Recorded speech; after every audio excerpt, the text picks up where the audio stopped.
The Baghdad sky was a hazy, smoke-stained canvas of orange and brown on the afternoon of April 7th, 2003. For Captain Kim Campbell, it was just another Tuesday in a war that had already felt like an eternity. The 27-year-old A-10 pilot, call sign Killer Chick, sat in the cockpit of her Fairchild Republic Thunderbolt II, an aircraft the Air Force officially named but everyone else affectionately called the Warthog. It was a beast built for one purpose, to fly low and slow, to get its nose dirty, and to rain down absolute hell to protect the boys on the ground. Kim loved the Hog for its ugliness, for the way it looked like it was carved from a single block of angry metal. It wasn't a sleek, glamorous fighter jet meant for speed records. It was a flying tank with a gun strapped to it, and on this day that tank would be tested to its absolute limit. Kim's journey to this moment had been forged in a crucible of determination. Born in Honolulu and raised with a sense of purpose, she had graduated from the Air Force Academy in 1997, a distinguished graduate who had served as the Cadet Wing Commander, a rare feat of leadership. She had heard the doubts, the whispers that a woman didn't belong in the cockpit of a single-seat attack aircraft. But Kim didn't fly to prove a point. She flew because it was in her blood.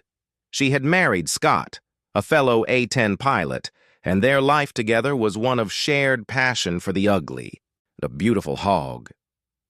Now deployed with the 75th Expeditionary Fighter Squadron from Al Jaber Air Base in Kuwait, nicknamed the Killer Chicks, she was part of the famed 332nd Air Expeditionary Wing, the direct descendants of the Tuskegee Airmen. The legacy was heavy, but the mission was heavier. Her flight lead for the day was Lieutenant Colonel Turner. They formed a two-ship flight, designated Yard 06, tasked with a critical mission over the sprawling, chaotic metropolis of Baghdad. The ground war was at a pivotal point. The U.S. Army's 3rd Infantry Division was pushing deep into the city, trying to seize the bridges over the Tigris River. But the Iraqi forces were not rolling over. They were dug in, fighting with a desperate fury. As Kim's Warthog rumbled through the thick air, her radio crackled with an urgent, tense call. A ground-forward air controller, a JTAC embedded with the soldiers, was screaming for help.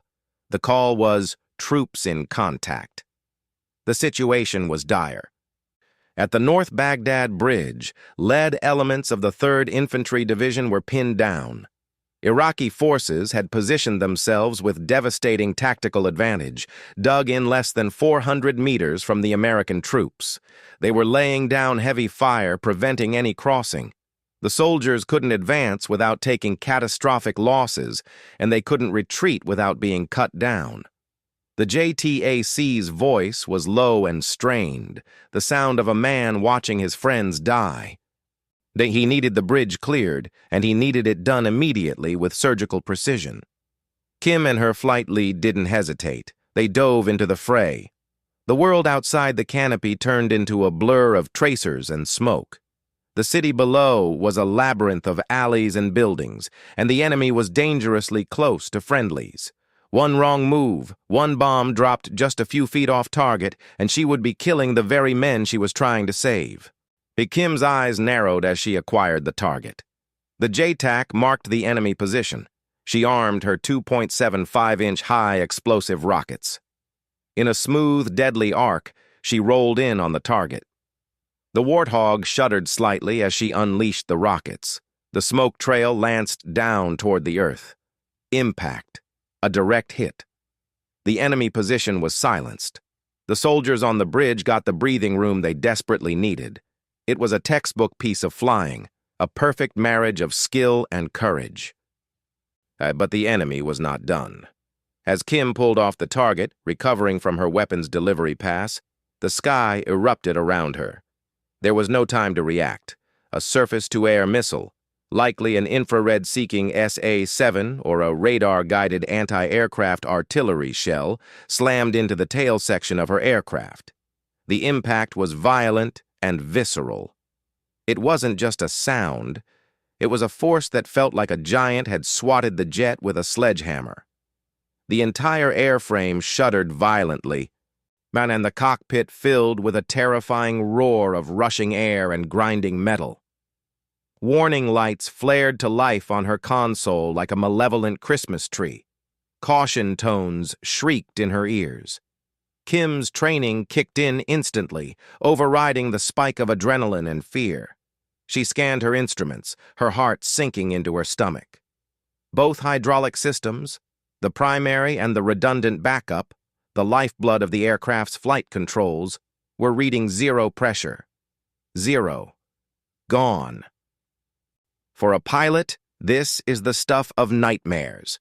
Modern combat aircraft are heavy, powerful machines that require hydraulic pressure to move the massive control surfaces.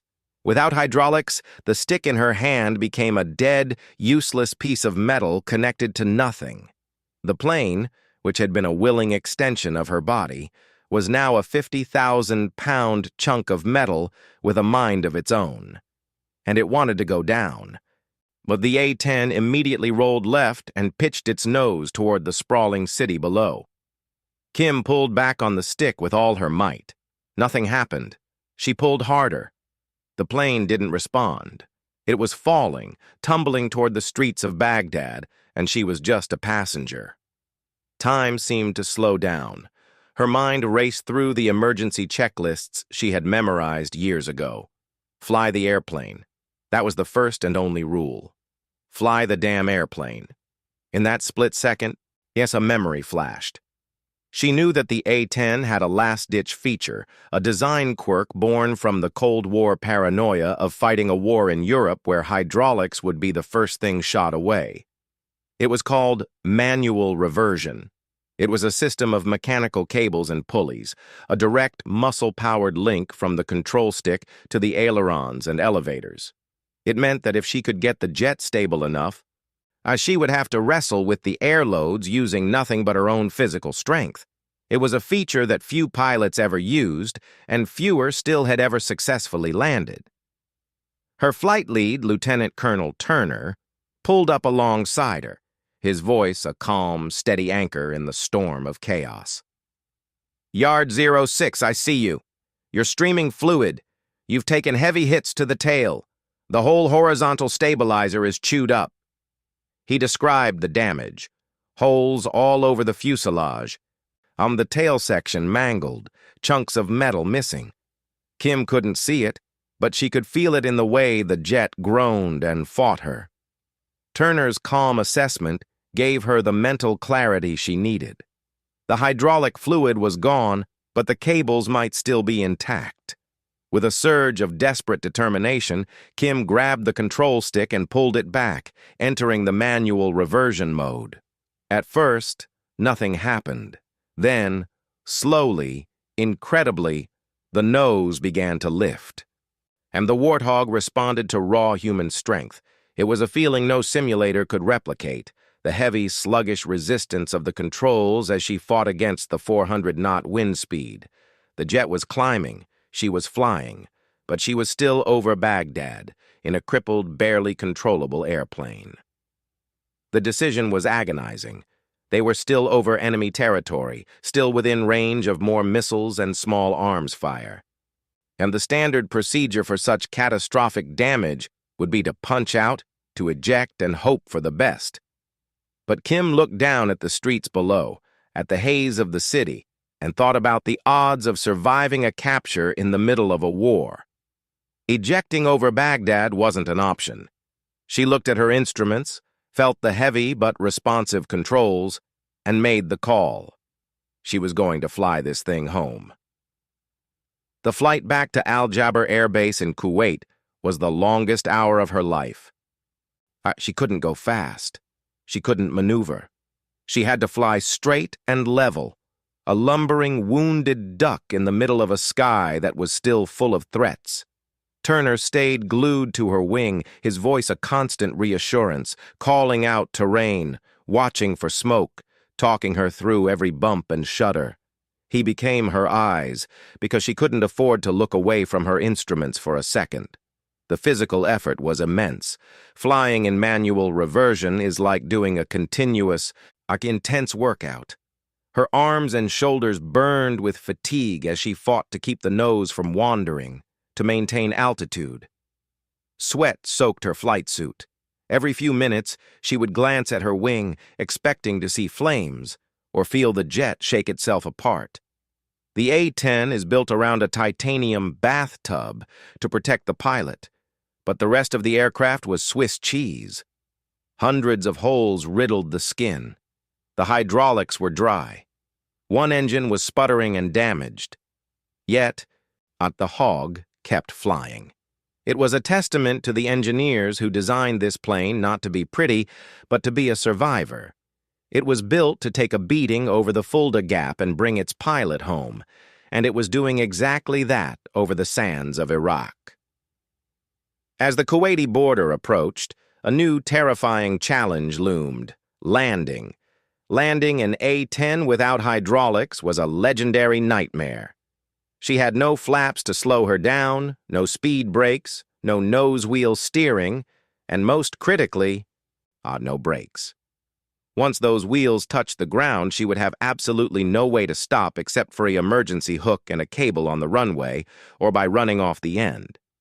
She knew the statistics. She knew of other pilots who had tried to land in manual reversion. One had cartwheeled the aircraft and died. The margin for error was 0. "Okay, Kim, you can do this," she whispered to herself, her voice a hollow echo in the mask. She set up for a long, shallow approach, and she couldn't afford to come in too hot, but she couldn't stall either. The runway at Al Jaber looked impossibly small and narrow.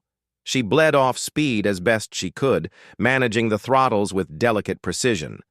The landing gear, thank God, had dropped down and locked into place by gravity, a simple, reliable system that hadn't been dependent on the hydraulics. The wheels touched the concrete with a puff of smoke. It was a perfect landing. But the relief lasted only a second. Immediately, the jet wanted to swerve. Without nose wheel steering, it was like driving a car on ice with no control. She wrestled with the stick, using the last vestiges of aerodynamic control and differential thrust from her 2 engines to keep the beast pointing straight. She deployed the tailhook, hoping to snag one of the emergency arresting cables stretched across the runway. The hook bounced and skipped, missing the cable. The end of the runway was rushing up at terrifying speed. She had no brakes. Nothing. She braced for the worst, for the grinding crash through the barrier at the end of the strip. But then, the hog began to slow on its own. The drag of the runway friction, the weight of the damaged airframe, and the residual friction in the wheels finally took over. The A-10 rolled to a shaky, violent stop, still on the concrete, just feet from the overrun. The sudden silence in the cockpit was deafening. Kim sat there for a moment, her hands still gripping the stick, and her body trembling with exhaustion and adrenaline. She had done it. She had brought it home. When the ground crew finally reached her jet, they fell silent. They walked around the aircraft, their eyes wide. It looked like it had been through a shredder. The tail was a mess of torn metal. The horizontal stabilizer was shredded, large sections completely missing. The hydraulic lines were ripped open. The engine cowling was perforated. Later, the detailed inspection would reveal hundreds of holes from flak damage. It was a miracle the wing hadn't folded, that the engines hadn't seized, that the control cables hadn't snapped. One of the crew chiefs looked up at Kim, still sitting in the cockpit, and just shook his head in awe. The jet was a combat loss, damaged beyond the ability to be repaired in the field, but it was on the ground, and the pilot was safe. General Richard Myers, then chairman of the Joint Chiefs of Staff, and would later remark that Kim was one of the few pilots who ever landed the A-10 in the manual mode. She was awarded the Distinguished Flying Cross with valor for her heroism, for her skill in saving her aircraft, and for her devotion to the soldiers on the ground. But for Kim Campbell, the story was never really about her. It was about the team, her flight lead who talked her down, the maintainers who kept her hog flying, and the soldiers on that Baghdad bridge who got to go home to their families. It was about the ugly, beautiful warthog that refused to die. The call sign, Killer Chick, wasn't just a nickname anymore. It was a legend. But as she climbed out of that battered cockpit, her legs weak, her body drenched in sweat, Kim wasn't thinking about legends. She was thinking about the quiet miracle of being alive. The SEAL captain may have had no choice but to yield to the situation. But the woman pilot had turned her A-10 into a raging tempest of survival, proving that in the heat of battle, courage isn't the absence of fear. It's the will to keep fighting, even when every system in your world has failed.